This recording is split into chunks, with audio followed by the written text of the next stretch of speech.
Hello there, Terrapins. I am so excited to read to you today. The story I'm going to read is called Pigsty by Mark Teague. Pigsty. Monday afternoon, Wendell Foltz's mother told him to clean his room.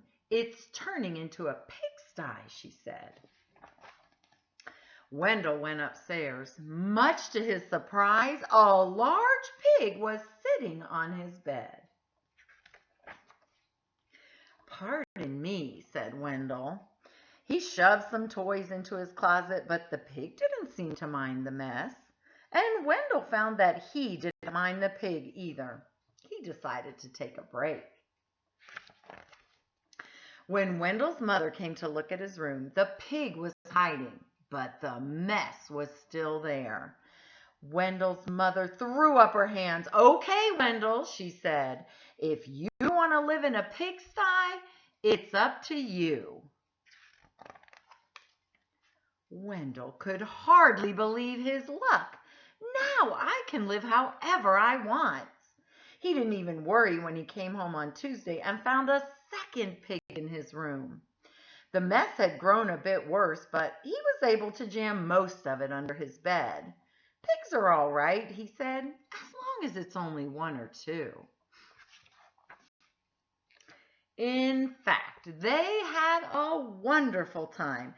They played Monopoly until late each night and left the pieces lying all over the floor. They had paper airplane wars and pillow fights. The bed became a trampoline. Then 2 more pigs showed up. The mess just grew and grew. That night, when Wendell went to bed, the pigs were lying everywhere. They rolled up in his blankets and hogged his pillows too. Wendell told himself he didn't mind, but then he found hoof prints on his comic books. And Friday, when he got home from school, he saw that someone had been sitting on his basketball. And his baseball cards had been chewed. "That does it," says Wendell. "I've had enough." He ran downstairs to tell his mother. "Sorry," she said, "but your room is your responsibility." And she handed him a broom. Wendell started to complain. The mess was too huge. But suddenly he remembered a saying he had heard, that many hooves make light work. He marched upstairs and organized a cleaning crew. They swept and scoured and polished and scrubbed. Later that afternoon, Wendell inspected his room and pronounced it clean.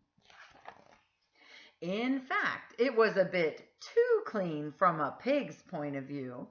So while Wendell inspected, the pigs prepared to go home.